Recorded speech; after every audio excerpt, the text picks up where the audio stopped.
tour. But before anything else, let me first introduce myself.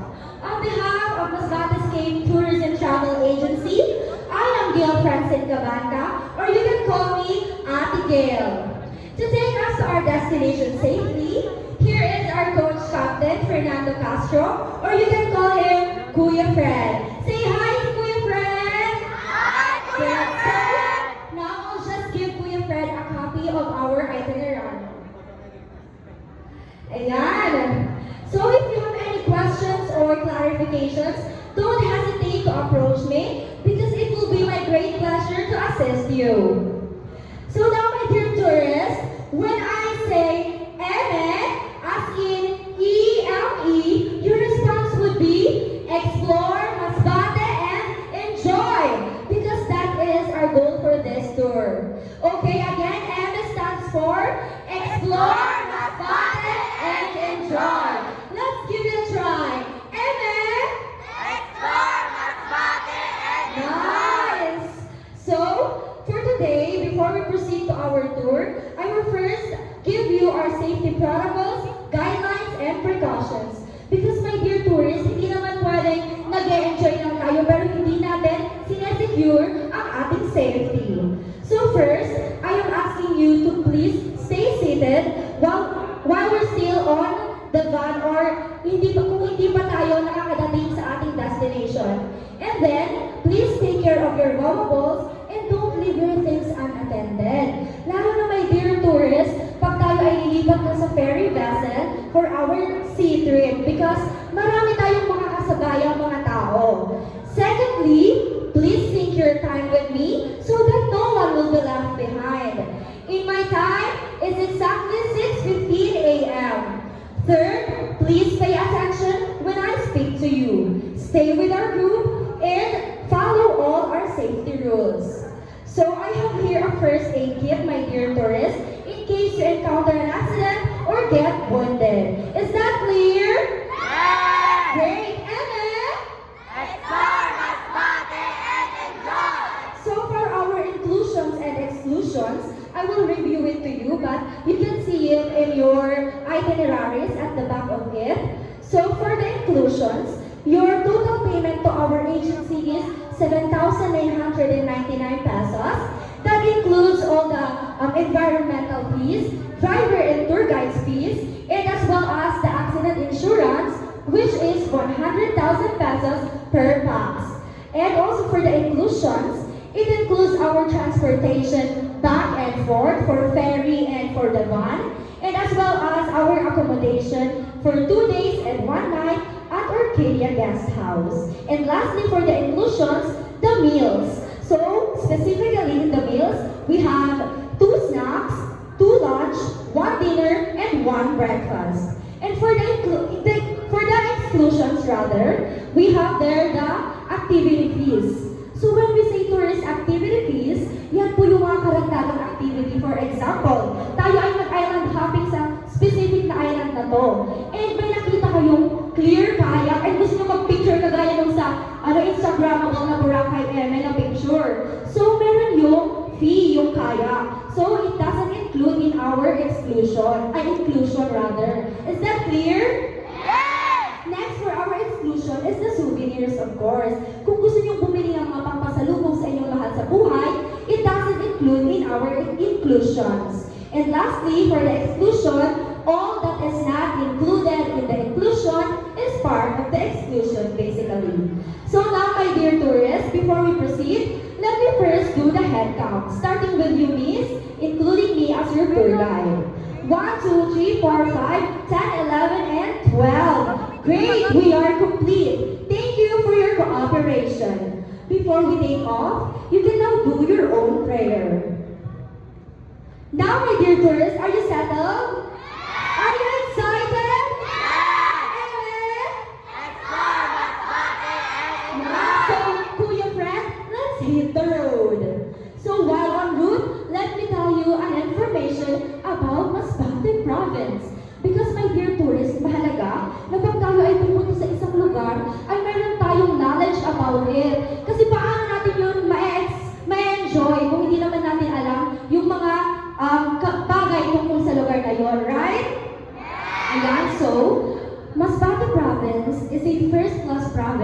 located at the center of the Philippine archipelago between Bicol and Central Visayas region.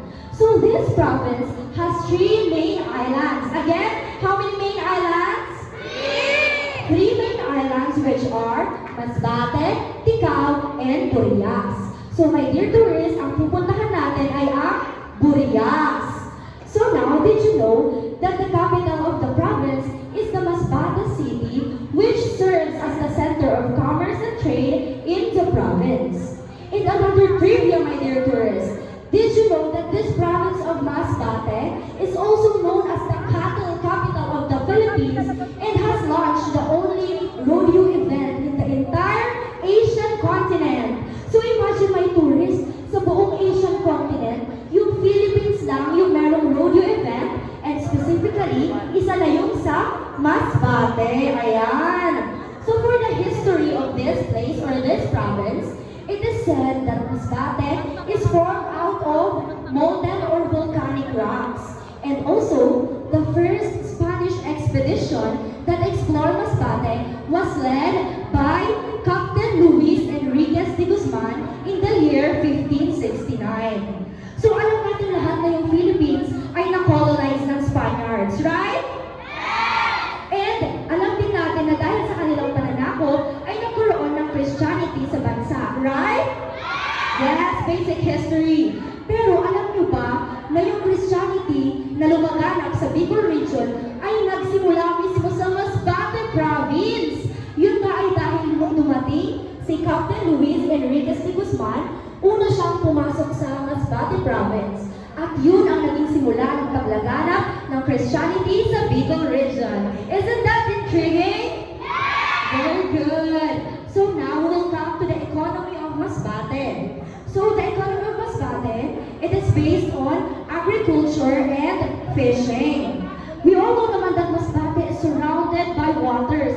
And did you know, my dear tourists, na talagang mayaman ng iba't ibang species ng fishes ang waters or ang dagat ng Masbate, and as well as yung mga pagkain pang dagat such as tahong and many more. And did you know na hindi lang nagsistay sa Masbate yung fishes ngayon, bagkus ine-export din yon sa ibang bansa. Nakaka-proud talaga ang Philippines, right? Good. I know, tourists, that all of you are excited at kitang-kita ko na kayo ay nagagala. So now, let's talk about their delicacies and food. So sino nang nagugutom? Nagugutom na agad kayo? Grabe naman yan. Alam mo, nag-breakfast kayo bago pumunta dito.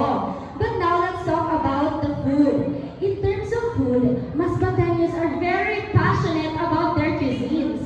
So pinagmamalaki ng Masbate ang kanilang bulalo at sinigang. But wait, bago niyo i-judge ang Masbate na parang ang common naman ng bulalo at sinigang, what's so special about it, right? But wait, kung sa atin ang bulalo at sinigang ay nilalagyan ng tamarind at kalamansi para pampaasim, alam niyo ba na sa pagluluto ng mga Masbateños, ang ginagamit nila ay ang batuan fruit for their savoring ingredients sa kanilang sabaw. Diba? Napaka-unique? So, na-curious ba kayo kung anong lasa ng batuan? Basta maasim yun, my dear tourists. And in terms of delicacy naman or sa kanilang sweet, pinagmamalaki ng Masbate ang kanilang carmelado. So most of the time, maraming mga turista ang bumibili ng carmelado para pampasalubong. So again, you will ask, what's so special about carmelado of Masbate? So my dear tourists, ang carmelado of Masbate ay unique and special because it is made out of pure Carabao milk. Wait, before you judge it again, or bago kayo mag-isip na, parang ang unusual naman, bakit Carabao milk? But my dear tourists, it is guaranteed na talaga namang masarap ang carmelado. So sa paggawa niya, yun nga, pure Carabao milk and white sugar. It is just literally caramelized. Ayan. So now, my dear tourists, nabanggit na natin ang geography, ang history, ang economy, pati ang mga foods. Hindi magpapahuli ang Masbate sa kanilang colorful festival. So my dear tourists, did you know na isa sa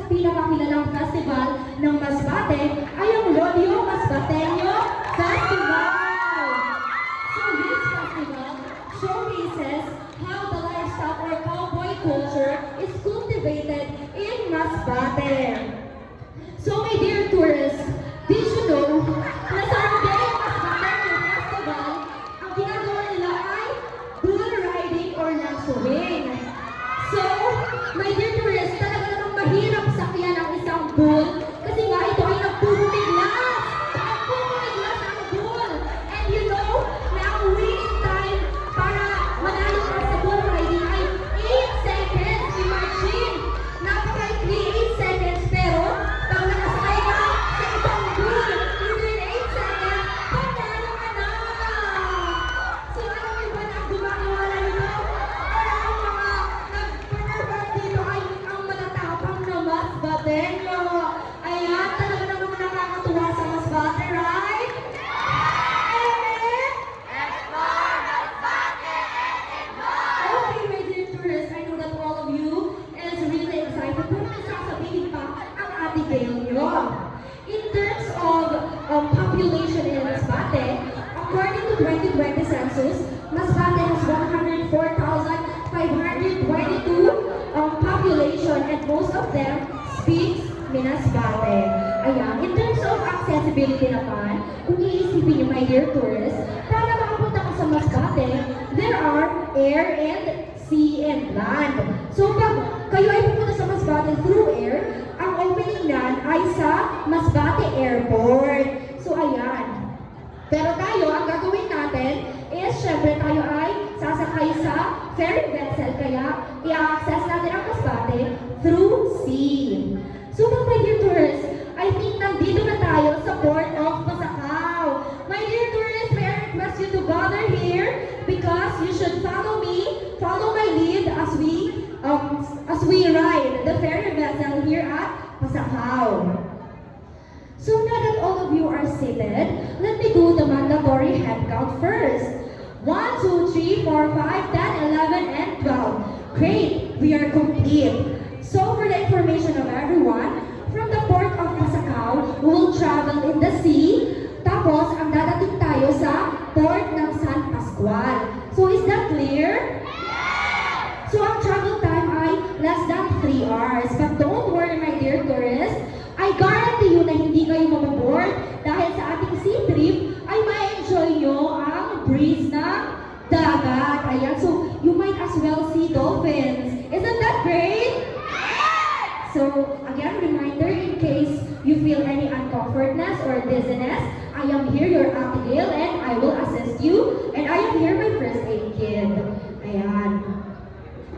Okay, my dear tourists, now we have arrived at the port of San Pascual. Let's unload our ferry vessel at sasakay ulit tayo sa ating van. So in a little while, 15 minutes, we will arrive at our accommodation area. My dear tourists, we have now arrived at our accommodation area, which is the Orchidia Guest House. So you can first sit in the lobby as I talk to the front desk about our reservation. Hello ma'am, good morning. I am Gail Francine Gabanca from Masbate State Tourism Travel Agency, and I have reserved a room for 10. Oh, thank you. My dear tourists, here are the keys of your room. You can now settle your things there, freshen up, and do your own things. So that will be 15 minutes, okay? Because after 15 minutes, we will have a snack first, then we will do our island hopping. Are you all excited? Again, Ellen? Explore Masbate and enjoy! Very good. So now the 15 minutes is done. We can now proceed to our restaurant inside the Orchidia Guest House for our snacks. Good morning, Mom. I am Gail Francine Gabanca from Masbate State Tourism Travel Agency, and I have reserved a table for 10. Thank you. Okay, my dear tourists, your table is all set. You can now enjoy your snacks, so I will just wait for you. I will give you 30 minutes to finish your snacks. Now that I saw that you already finished your snacks, let's get ready for our island hopping. But before that, it is mandatory and required to wear a life jacket. So as you can see in the corner, there are life jackets there. You can get one for your own, and I will demonstrate to you how to properly wear it. So first, you will put it on like this. Then make sure that you will buckle all the locks in here or the straps.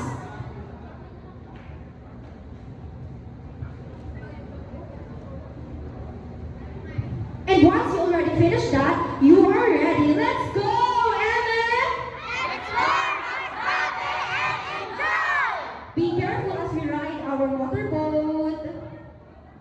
Okay, my dear tourists, here we are at our first ever destination for our tour. Welcome to Sombrero Island. So Sombrero Island was named after a Filipino word, sombrero, which means yes, a hat. So are you wondering why is it named Sombrero Island? Yes, you're right. Because at Sombrero Island, you can see many rock formations, and one of the most famous rock formation there resembles a sombrero or a cap, or specifically a cowboy hat. So guys, you can now roam around and explore the Sombrero Island. So I will just be here to assist you, and if you have any questions, I will answer it for you. Okay, my dear tourists, time is up. Okay, I will raise this yellow flag. That means you only have 5 more minutes for our destination to explore it. Okay? Okay, once I raise this red flag, that means your time is up. Okay, my dear tourists, 5 more minutes before we proceed to our next destination.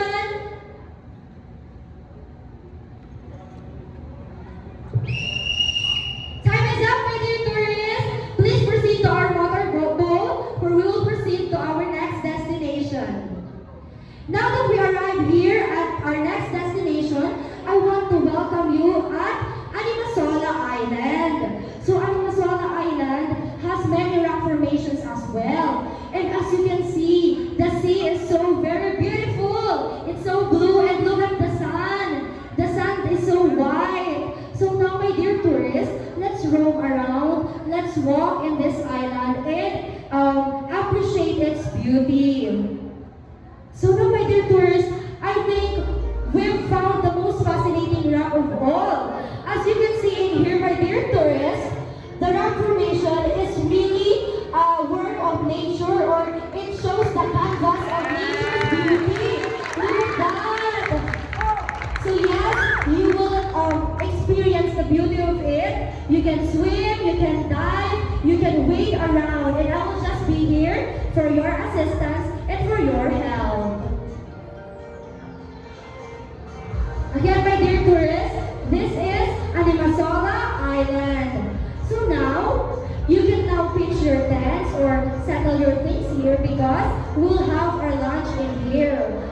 So I brought here a lot of foods such as barbecues. We can do a barbecue party in here, my dear tourists, and we can enjoy the place by playing beach volleyball and many more activities. Okay, my dear tourists, it's 12 in noon, so we will have our lunch first at Animasola Island. Now that you finish your lunch, you can enjoy the place, you can take pictures for your Instagram and do your own stuff. So again, I'm just here for your assistance. 5 more minutes before we proceed to our trigger boat, because in a little while, we will leave this island.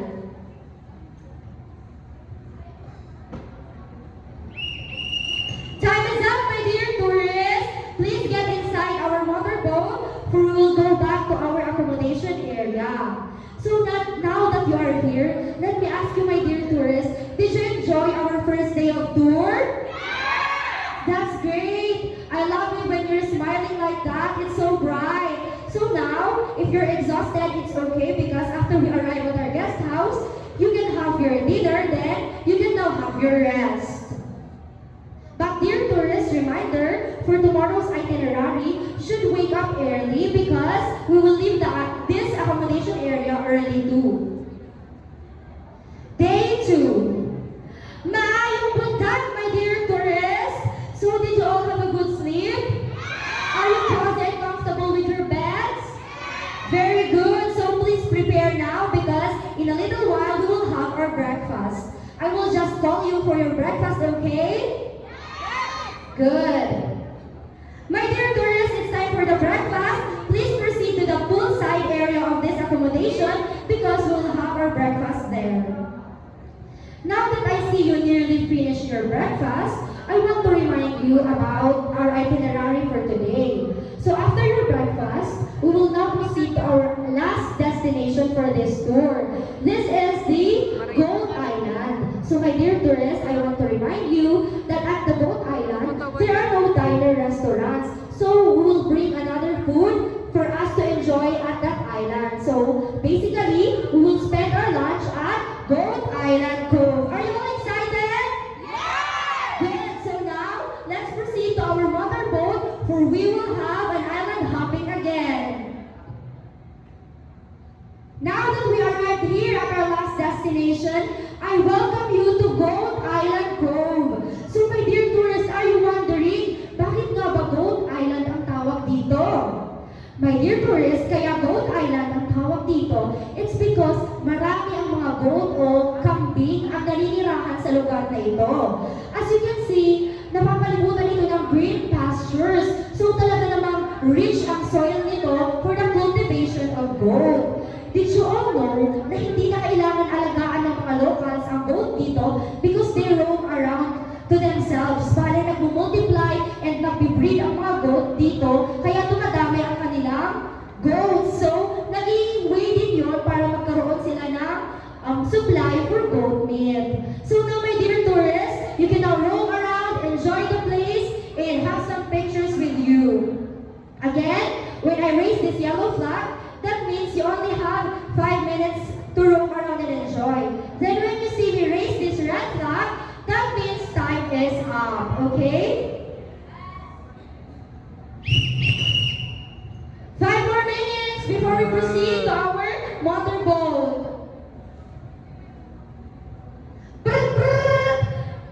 Okay, my dear tourists, time is up.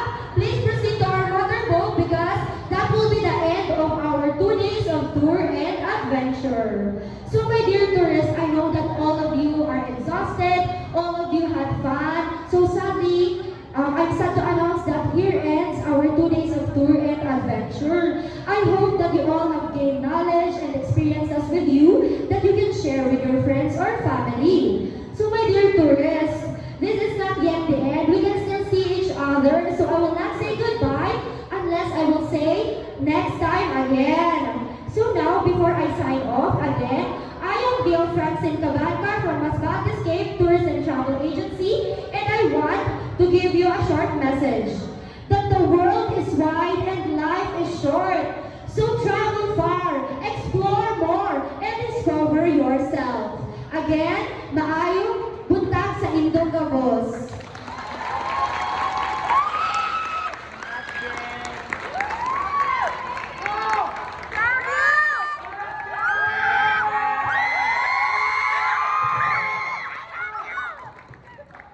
Okay,